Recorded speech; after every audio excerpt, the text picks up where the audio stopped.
نصفه أو انقص منه قليلا أو زد عليه ورتل القرآن ترتيلا إنا سنلقي عليك قولا ثقيلا إن ناشئة الليل هي أشد وطئا وأقوم قيلا إن لك في النهار سبحا طويلا واذكر اسم ربك ونصلي على رسوله الكريم أما بعد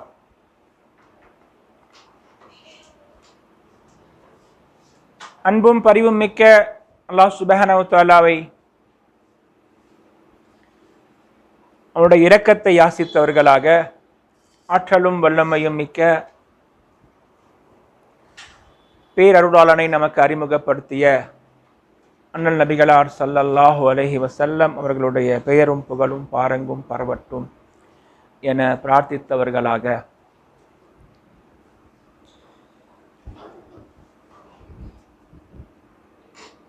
அல்லாஹ்வின் நல்லடியார்களே, அருமை சகோதரிகளே, ஒரு மிகச்சிறந்த அமர்வில் அல்லாஹ் சுப்ஹானஹு வ தஆலா நம்மை எல்லாம் ஒருங்கிணைத்திருக்கின்றார்.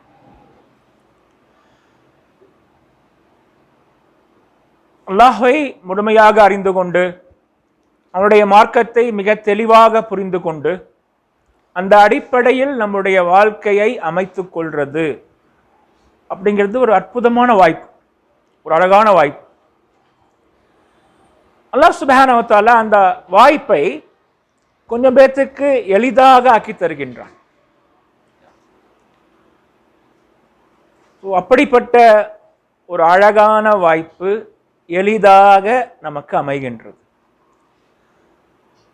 இதை முடிந்த அளவுக்கு திறமையாக சிறப்பாக பயன்படுத்தி கொள்ள வேண்டும். அடிமைத்தனத்தின் அழகு நம்முடைய இன்றைய தலைப்பு.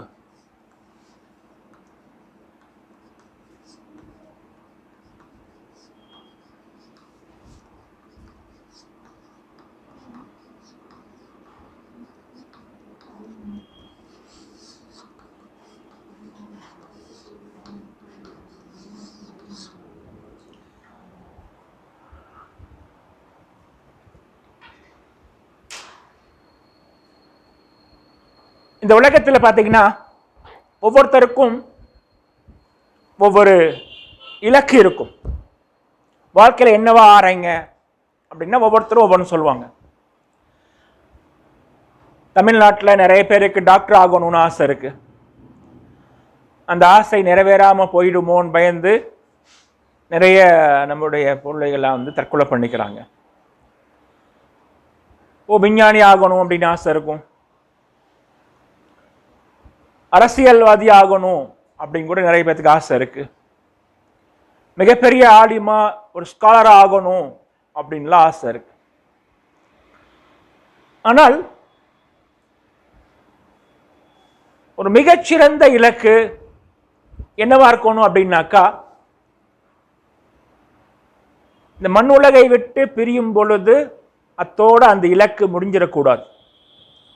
ஒரு நல்ல டாக்டரா இருக்கான் ஒருத்தர், அவர் சாகும்போது அவருடைய டாக்டர்ல முடிஞ்சு போச்சு. இறப்போடு அவருடைய இலக்கும் முடிந்து விடுகின்றது. இப்ப இறப்புக்கு பிறகும் தொடர்கின்ற ஒரு இலக்கு இருக்குமா அப்படின்ட்டு யோசிச்சு பார்க்கணும். ஒருத்தர் மேல மேல போகணும்னு ஏன் ஆசைப்படுறாங்க? நல்லா யோசிச்சு பாருங்க. வெறும் பணம் மட்டும் காரணம் இல்லை. மக்களுக்கு மத்தியிலே கிடைக்கின்ற அங்கீகாரம், மதிப்பு, மரியாதை, கண்ணியம், கௌரவம் இதெல்லாம் சேர்ந்து தான் ஒருத்தருக்கு யோசிச்சு பாருங்க. ஒலிம்பிக்ல உயிரை கொடுத்து ஓடுறாங்க, பணத்துக்காக ஓடுறாங்க. சாதிச்சு காட்டணும். சாதிச்சு காட்டிட்டா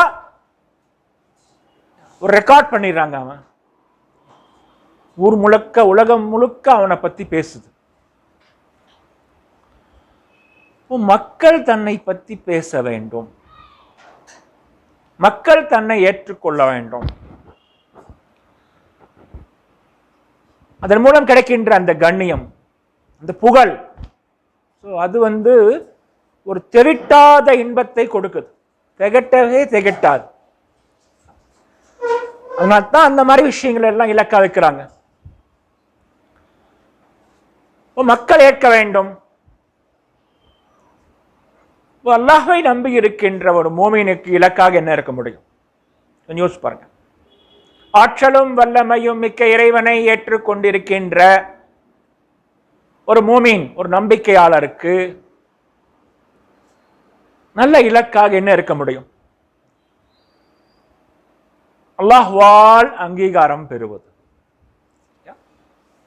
அல்லாஹ்வால் அங்கீகரிக்கப்படுவது, இறைவனால் அங்கீகாரம். இறைவன் உங்களை ஏற்றுக்கணும். இறைவன் நம்மளை எப்படி ஏற்றுக்குவான்? அடிமையா ஏற்றுக்குவோம். இவள் ஒரு நல்ல அடிமை என்று இறைவன் நம்ம ஏற்றுக்கொண்டால் தான் மிகச்சிறந்த இலக்காக இருக்கும். அடிமை, நல்ல அடிமை, நல்லதோர் அடிமை. யோசிச்சு பாருங்க, அல்லாஹுக்கு முன்னாடி நம்ம எத்தனை பேருமே பச்சைக்காரங்க தான், ஒண்ணுமே இல்லாதவங்க தான். மற்ற மக்களோட ஒப்பிடும் பொழுதுதான் அடிமை, ஆண்டான், பணக்காரன், ஏழை. அல்லாஹுவோடு, அல்லாஹுக்கு முன்னால வச்சு பார்க்கும் பொழுது அல்லாஹுடைய சன்னிதானத்தில் நம்மளாம் எதுவுமே இல்லாதவங்க. கல்வி, தகுதி, அறிவு, அழகு, சிறப்பு, கண்ணியம், செல்வாக்கு எதுவுமே கிடையாதுங்க. மதிப்பே இல்லாதவர்கள். எந்த மதிப்பே இல்லாத, எந்த ஒரு பொருட்படுத்துறதுக்கு தேவையான எந்த அம்சமும் இல்லாத, அல்லாஹ் பார்த்து உங்களை படைச்சான், அல்லாஹ் பார்த்து உங்களை அழகை கொடுத்துருக்கான், அல்லாஹ் பார்த்து உங்களுக்கு அறிவை கொடுத்துருக்கான், அல்லாஹ் பார்த்து கல்வியை கொடுத்தான், அல்லாஹ் பார்த்து உங்களுக்கு பேச்சாற்றலை கொடுத்தான், அல்லாஹா பார்த்து எழுத கற்றுக் கொடுத்தான், அல்லாஹா பார்த்து உங்களுக்கு கொஞ்சம் பணத்தை, செல்வத்தை கொடுத்துருக்குறான். எல்லாம் அல்லாஹா பார்த்து கொடுத்தது தானே. அல்லாஹ் கொடுத்ததை எல்லாம் அகற்றி விட்டால் எங்க என்ன இருக்கும்? யோசிச்சு பாருங்க, ஒண்ணுமே கிடையாது. இப்படிப்பட்ட அல்லாஹ் சுப்ஹானஹு வ தஆலா உங்களை ஒரு நல்ல அடிமை பெண் என்று ஏற்றுக்கொண்டால் இவ்வளவு அற்புதமான விஷயம் இருக்கு. எனவேதான் உலகத்திலேயே மிக உன்னத, மிக அற்புதமான, நிகரே இல்லாத தலைவர்களாக, மானுடர் முன்மாதிரிகளாக திகழ்கின்ற இறைவனின் தூதர்கள், நபிமார்கள் தங்களை அப்து என்று அடிமைப்படுத்திக் கொள்றாங்க. என்னை அப்துல்லாஹ். அல்லாஹ்வின் தூதர் ஸல்லல்லாஹு அலைஹி வஸல்லம் எப்படி சொல்றார்? அஷ்ஹது அன் லா இலாஹ இல்லல்லாஹ் வ அஷ்ஹது அன்ன முஹம்மதன் அப்துஹு வ ரசூலுஹு. அப்துஹு, அதுதான் மிக அற்புதமான விஷயம். அல்லாஹ் உங்களை ஒரு அப்தாக ஏற்றுக்கொள்ளார். இவள் நல்ல அடிமை பெண், இவள் நல்ல அடிமை பெண், ஒரு நல்ல அடிமை. அல்லாஹ்விடத்தில் நல்ல அடிமை என்று நாம் பெயர் பெற வேண்டும். அல்லாஹ் நம்மை அங்கீகரித்துக் கொள்ள வேண்டும். வாழ்க்கையினுடைய உயர்ந்த இலக்கு, டார்கெட். டார்கெட் கூட இல்லை, கண்டிப்பா அந்த இடத்துக்கு போய் சேர்ந்தோம். நம் டார்கெட்டாக இதை ஃபிக்ஸ் பண்ணாம டெஸ்டினேஷனாக முடிவு பண்ணணும். அல்லாஹ்விடத்தில் நான் நல்ல அடிமை பெண் என்று பெயர் வாங்கியே தீருவேன், பெயர் வாங்கியே தீருவேன்.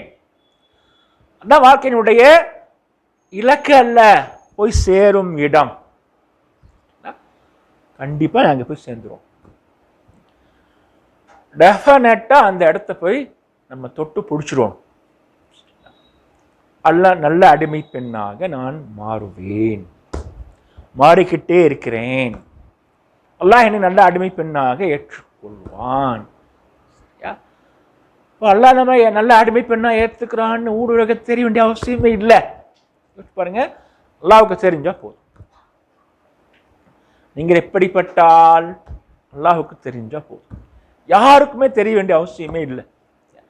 யாருக்குமே தெரிய வேண்டிய அவசியமே இல்லை. நீங்க அல்லாஹ்வுடைய நல்ல அடிமை பெண்ணா இருக்கலாம்.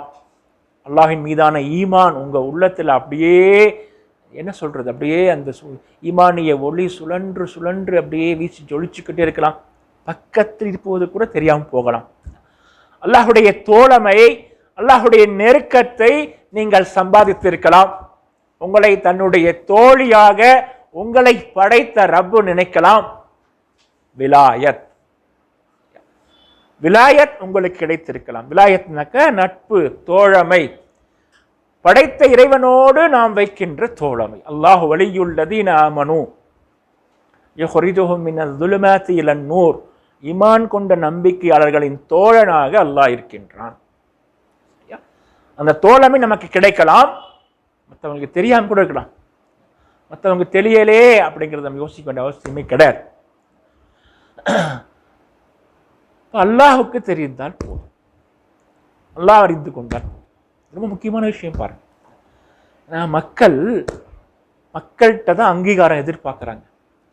நான் இவ்வளோ படிச்சிருக்கிறேன், இவ்வளோ நல்லா இல்ம் என்கிட்ட இருக்குது, மக்கள் யாரும் அங்கீகரிக்க மாட்டேங்கிறாங்களே, மக்கள் ஏற்றுக்க மாட்டேங்கிறாங்களே அப்படின்ட்டு எல்லாருமே ஆதங்கப்படுறாங்க. பெரிய பெரிய கவிஞர்கள், எழுத்தாளர்கள், அறிஞர்கள், அறிவுக்கு ஏற்ற மதிப்பு கிடைக்கலையே, தகுதிக்கு ஏற்ற சிறப்பு கிடைக்கலையே, என்னுடைய பணிக்கு ஏற்ற ஊதியம் கிடைக்கலையே, இதெல்லாம் எல்லா மனசுகளுடைய எல்லா மனுஷங்க மனசுலையும் இது இருக்கு. ஆனால் ஒரு முன் இதை எதிர்பார்க்க வேண்டியதே இல்லை. உங்களை பற்றி யார் தெரிந்து கொள்ள வேண்டுமோ, உங்களுடைய அறிவை யார் நன்கு புரிந்து கொள்ள வேண்டுமோ, உங்கள் அடிமைத்தனத்துக்கு யார் மதிப்பளிக்க வேண்டுமோ அவன் கொடுத்தா போதும். நீங்கள் செலவழிக்கின்ற ஒவ்வொரு சின்ன சின்ன சின்ன சின்ன நயா பைசாக்களையும் அவன் வாங்கிக் கொள்கின்றான். அல்லாஹின் தூதர் ஸல்லல்லாஹு அலைஹி வஸல்லம் சொல்றாங்க, நீங்கள் இஹ்லாஸோடு அல்லாஹுடைய பாதையில் ஒரு ரூபாய் நாணயம், ஒரு வெள்ளி நாணயம் அதை செலவு செய்தால் இஹ்லாஸோடு அல்லாஹ் சுப்ஹானஹு வ தஆலா தன்னுடைய வலக்கரத்தால் அதை வாங்கிக் கொள்கின்றான். அல்லாஹ் ஏதுங்க கரம்? அதெல்லாம் கரம். வலக்கரம்னாக்க மதிப்பு கொடுக்குறான். நீங்க ஒருத்தர் வீட்டுக்கு போறீங்க, அவர் சட்டை எடுத்து போட்டு வந்து உங்களுக்கு உங்களுக்கு கூட்டிட்டு போறார். உங்களுக்கு கொடுக்கின்ற இஸ்ஸத், உங்கள் வருகை எங்களுக்கு மிகவும் முக்கியத்துவம் வாய்ந்தது, நீங்க வர்றது நாங்க ரொம்ப மனப்பூர்வமாக நேசிக்கிறோம் அப்படின்னு செயலை காட்டுறார். அல்லாஹ்வின் தூதர் சொல்றாங்க, வலக்கரத்தால் அல்லாஹ் அதை வாங்கிக் கொள்கின்றான். நீங்க செலவழிக்கின்ற ஒவ்வொரு நயா பைசாவை கூட அல்லாஹ் மதிப்போடு வாங்கிக் கொள்கின்றான், அதை வளர்த்து வருகின்றான். பாருங்க, அந்த அப்படி உரம் போடுறது இல்ல, அதை வளர்த்து வருகின்றான், அது பெருகுகின்றது. மறுமையில போனீங்கன்னாக்கா பெரிய விருட்சமா இருக்கும், பெரிய ஆலமரமா நிற்கும், பெரிய மலையாக இருக்கும்.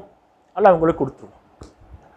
ஸோ அக்கறையோடு கவனத்தோடு அதை பெற்று, ஸோ இதுல எதை காட்டுகின்றது? உங்களுக்கு உரிய மரியாதை கிடைக்கும், உங்களுக்கு உரிய சிறப்பு கிடைக்கும். மக்கள் நாம் எதை எதிர்பார்க்க வேண்டியதே இல்லை, அல்லாஹ்விடத்தில் தான் நாம் எதிர்பார்க்கின்றோம். இது ரொம்ப ஆத்ம திருப்தி. ஆத்ம யாருக்கு தெரியுமோ அது தெரியும், யாருக்கு தெரிய வேண்டுமோ அவங்களுக்கு தெரியும்.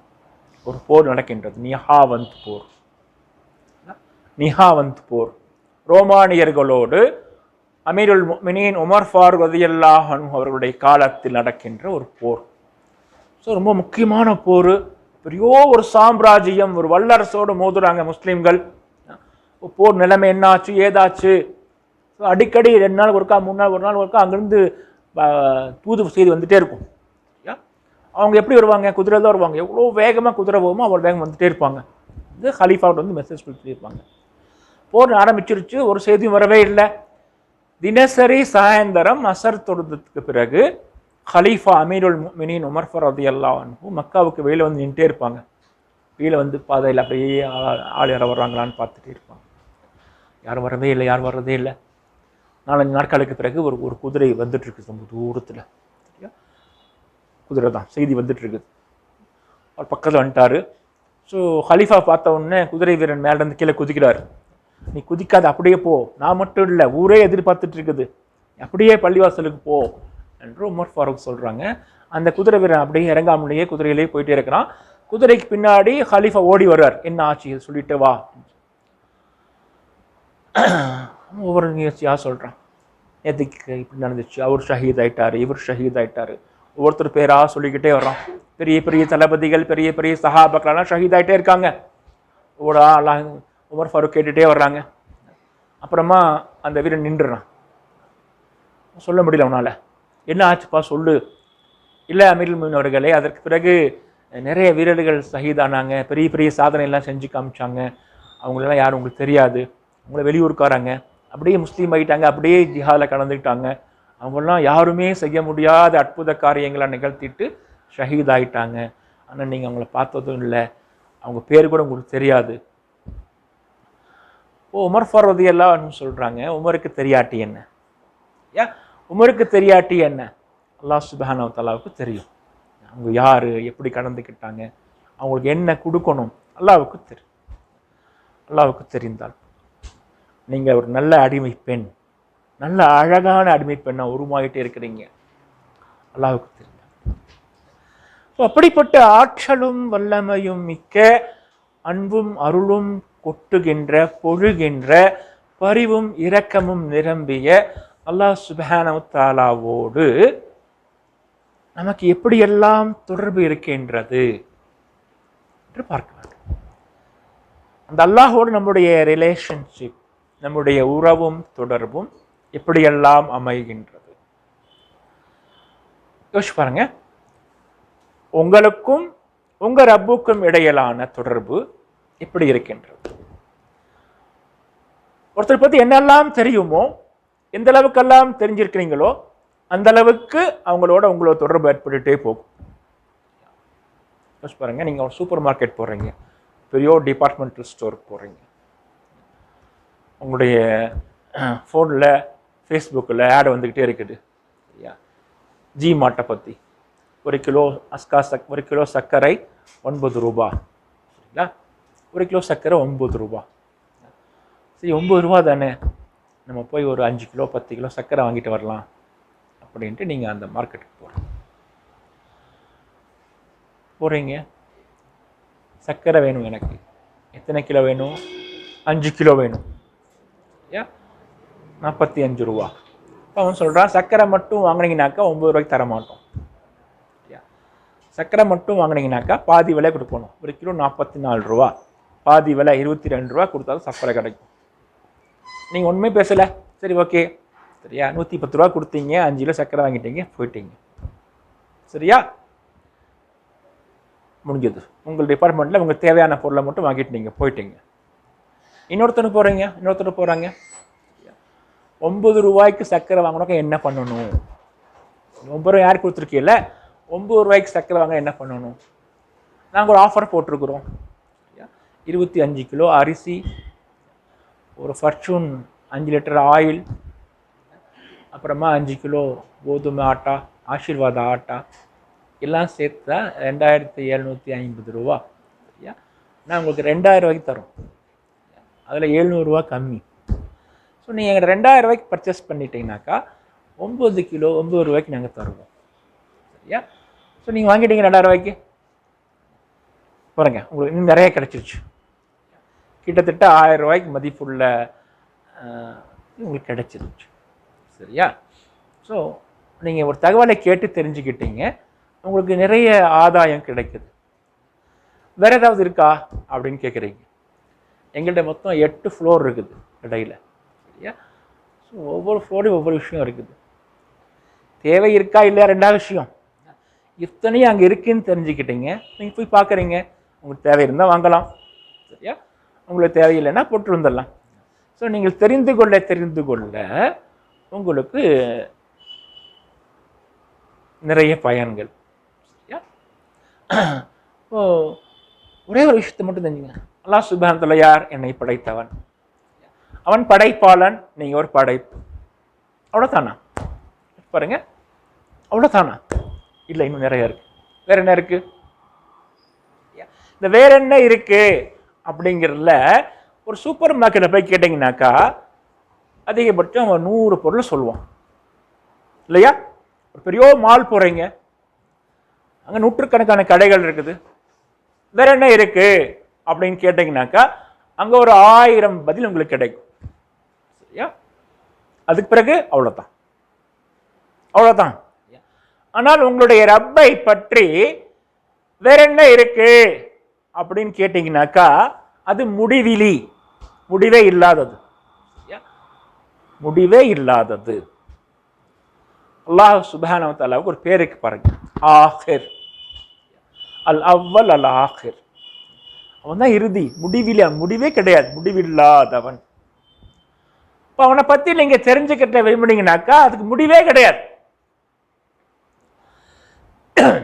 அல்லாஹ்வின் தூதர் ஸல்லல்லாஹு அலைஹி வஸல்லம் இறைவனை புகழ்றாங்க. சுப்ஹானல்லாஹி அதத ஹல்கிஹி, சுப்ஹானல்லாஹி ஸினத அர்ஷிஹி, சுப்ஹானல்லாஹி ரிதா நஃப்ஸிஹி, சுப்ஹானல்லாஹி மிதாத கலிமாத்திஹி. அதத ஹல்கிஹி, ரிதா நஃப்ஸிஹி, ஸினத அர்ஷிஹி, மிதாத கலிமாத்திஹி. இதெல்லாம் முடிவே இல்லாத விஷயங்கள். அதத ஹல்கிஹி, எதெல்லாம் படைத்திருக்கிறாயோ அந்த அளவுக்கு நான் சுபஹான் அல்லாஹ் உங்களுடைய புகழ். எதெல்லாம் அல்லாஹ் படைத்திருக்கிறான் யோசிச்சு பாருங்க. வெறும் நட்சத்திரங்களை மட்டும் எடுத்துட்டீங்கன்னாக்கா கோடானு கோடி நட்சத்திரம்னு சொல்றோம். கோடானு கோடின்னா அதை விட பல மடங்கு. உலகத்தில் இருக்கின்ற எல்லா கடற்கரையிலும் இருக்கின்ற மணல் துகள்கள். உலகத்தில் எத்தனை கடல் இருக்கு? 5 பெரிய கடல். அந்த கடல் எவ்வளோ மணல் இருக்கும். ஆற்று இத்தனை ஆறு ஓடுது, ஆற்றுல எவ்வளோ மணல் இருக்கும். ஒவ்வொரு மணல் துகளும் ஒரு விண்மீன், ஒரு நட்சத்திரம் அப்படின்னாக்கா அதை விட அதிகமாக நட்சத்திரம் இருக்குதுன்னு சொல்றோம் ஒரு பிரபஞ்சத்தில். இப்போ ஒரு பிரபஞ்சம் இல்லை, இன்னும் நிறைய பிரபஞ்சம் இருக்குங்க. எத்தனை பிரபஞ்சம் இருக்குன்னே தெரியலன்னு சொல்றாங்க. மல்டிவர்ஸ், எவ்வளோ இருக்கும், எண்ணி எண்ணி மாளாது. ரிதா நஃப்ஸிஹி, உன்னுடைய உள்ளம் திருப்தி அடையும் அளவுக்கு. அல்லாஹ் உள்ள எப்படி திருப்தி அடையும்? அல்லாஹ் அவங்க எத்தனை அருள் சொல்லிச்சுக்கிட்டே இருக்கிறான். அவனை புகழுவது அவனை எப்படி திருப்தி அடைவான்?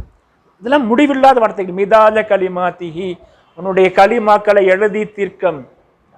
குர்ஆன் சொல்கின்ற அல்லாஹ் குர்ஆன் சொல்றான், 7 கடல்களையும் மையாக்கி அதில் முழுவதையும் எழுதினாலும் அதே போல் இன்னும் ஒரு மடங்கை சேர்த்து கொண்டாலும் தீராது. முடிவில்லாதவன். வேற என்ன இருக்கு? வேற என்ன இருக்கு? இந்த வேறு தாங்க முக்கியம். வேறு என்ன இருக்கு? இந்த வேறுதான் உங்கள் அடிமைத்தனத்தின் வேறாக மாறுகின்றது.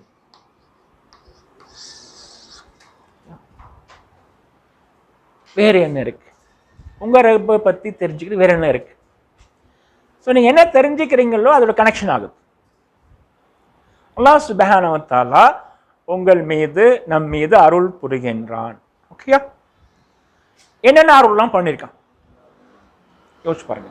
அருள் அப்படின்னா ஏசான், கொடை, கொடை கொடுக்குறான். அல்லாஹ் உங்களுக்கு எனக்கு என்னெல்லாம் கொடுத்திருக்கிறான் யோசிச்சு பாருங்க. என்னெல்லாம் கொடுத்திருக்கின்றான் என்று யோசிச்சு பாருங்க. பொதுவா நம்ம எப்படி யோசிக்கிறோம்? மனுஷன் அப்படிதான் யோசிக்கிறான். அந்த இயல்பை மனிதன் எப்படி யோசிக்கிறான் அப்படிங்கிறத நல்லா கவனிச்சு பாருங்க. மனுஷன் எப்படி யோசிக்கிறான், எப்படி யோசிக்கணும் அப்படிங்கிறத மனுஷனுடைய இயல்பு தீர்மானிப்பதை விட ஷைத்தான் தான் தீர்மானிக்கிறான். அவன் தான் டைவர்ட் பண்ணி விட்டுறான். நல்லா யோசிச்சு பாருங்க. நம்மள்ட்ட என்ன இருக்கு அப்படின்னு நம்ம யோசிக்கிறத விட என்ன இல்லைங்கிறத அதிகமாக யோசிப்போம். என்கிட்ட இல்லையே, என்கிட்ட இல்லையே, என்கிட்ட பணம் இல்லையே, என்கிட்ட படிப்பு இல்லையே, என்கிட்ட அழகு இல்லையே, செல்வம் இல்லையே, வசதி இல்லையே, இல்லையே இல்லையேன்னு தான் யோசிக்கிறோம். என்னென்ன இருக்குன்னு யோசிக்கிறோமா? சாதி அப்படின்ட்டு பாரசீகத்தில் ஒரு பெரிய கவிஞர் இருந்திருக்கார். அவர் சின்ன சின்ன கதைகளாக நிறைய கதைகள் எழுதியிருக்கிறார் ஃபார்சியிலேயே. அவருடைய ஒரு வாக்கியம் பயங்கர புகழ் பெற்ற வாக்கியம். அவர் சொல்றாரு, செருப்பு இல்லையே என்று கவலைப்பட்டு கொண்டிருந்தேன் காலே இல்லாதவனை பார்க்கும் வரை. செருப்பு இல்லையேன்னு கவலைப்பட்டு கொண்டிருந்தேன் காலே இல்லாதவனை பார்க்கும் வரை. நம்ம வண்டியில் போகிறவன் காரை பார்த்து கவலைப்படுறான், காரில் போகிறவன் ஹெலிகாப்டரை பார்த்து கவலைப்படுறான், ஹெலிகாப்டர் சொந்தமாக ஒருத்தன் விமானம் வச்சுக்கிறான், அவனை பார்த்து கவலைப்படுறான். ஓ, பணம் காசு இருக்கிறவன் அதிகாரத்தை பார்த்து கவலைப்படுறான். ஓ, ஒருத்தரும் இல்லாததான் யோசிக்கிறாங்க. இருப்பதை யோசி, சரியா கற்றுக் கொடுது. இருப்பதை யோசி. இறைவன் உனக்கு என்னெல்லாம் கொடுத்திருக்கின்றான் யோசிச்சு யோசிச்சு பாருங்க. ஆனந்து புரியுதுங்களா? எத்தனை எத்தனை விஷயங்கள் யோசிச்சு பாருங்களேன். நீங்கள் உண்மையிலேயே கொஞ்சம் அல்லாஹ் நம்ம புரிந்திருக்கின்ற எஹ்சானை யோசிக்கணும்னு நினைப்பட்டு உட்கார்ந்து அப்படியே எழுதிட்டே வந்துட்டு இருக்கேன். எத்தனை எத்தனை அடைக்குறைகள் எண்ணிமால் லா துஹ்ஸூஹா. நீங்கள் என்ன ஆரம்பிச்சிங்கனாக்கா எண்ணியே மாளாது, முடியவே முடியாது, முடியவே முடியாது. மனுஷன் எண்ணவே மாட்டேங்கிறான். எண்ணிப்பார் என்று குர்ஆன் சொல்லுது. எண்ணிப்பார், உட்கார்ந்து எண்ணி பாருங்க, யோசிச்சு பாருங்க, யோசிச்சு பாருங்க. எவ்வளோ அருள், எவ்வளோ அருள், எவ்வளோ அருள், எவ்வளோ அருள் பாருங்க. அல்லாஹ் சுப்ஹானஹு வ தஆலா உங்களுக்காக இந்த கிளாஸ் அரேஞ்ச் பண்ணிருக்காங்க. இந்த நேமத்தை பற்றி நீ யோசிச்சு பார். யோசிக்கவே மாட்டேங்கிறையே, யோசிச்சு பாரு அப்படின்னு சொல்றதுக்குன்னே ஒரு கிளாஸ் எல்லாம் அரேஞ்ச் பண்ணியிருக்கிறான். யோசிச்சு பாருங்க. இன்றைய கிளாஸ் உடைய முக்கிய நோக்கமே இறைவன் உங்கள் மீது என்னெல்லாம் எவ்வளோலாம் கொடுத்துருக்கான்னு யோசிச்சு பாருங்க. யோசிச்சு பாருங்க. ஒருத்தர் நமக்கு ஏதாவது கொடுத்தா நம்ம உங்களுக்கு நன்றி சொல்றோம், நன்றி சொல்றோம். கொஞ்சம் பேர்த்துக்கு நம்ம நன்றி சொல்லவே முடியாது. நம்ம பெற்றோருக்கு நன்றி சொல்ல முடியுமா? நமக்கு அந்த கல்வி கற்றுக்கிறாங்க, நன்றி சொல்ல முடியுமா? முடியாது. நமக்கு அந்த வாழ்க்கையை கொடுக்குறோம், நமக்கு வழி காட்டுறான். ஸோ வாழ்க்கையில் பல பேர்த்துக்கு நம்மளால் நன்றி சொல்லி தீர்க்கவே முடியாது. ஒருத்தர் நமக்கு ஏதாவது கொடுத்தா நன்றி சொல்றோம். ஒருத்தன் கொடுத்துக்கிட்டே இருக்கிறான், உனக்கு எவ்வளோ நன்றி சொல்வீங்க? ஸோ அல்லாஹ்வின்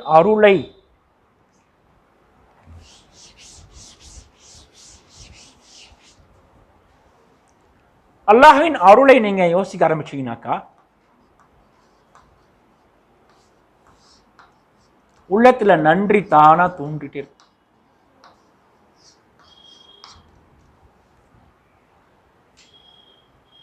இறைவன் என் மீது செய்திருக்கின்ற ஒரு அருளை நான் யோசிச்சு பார்த்தீங்கன்னாக்கா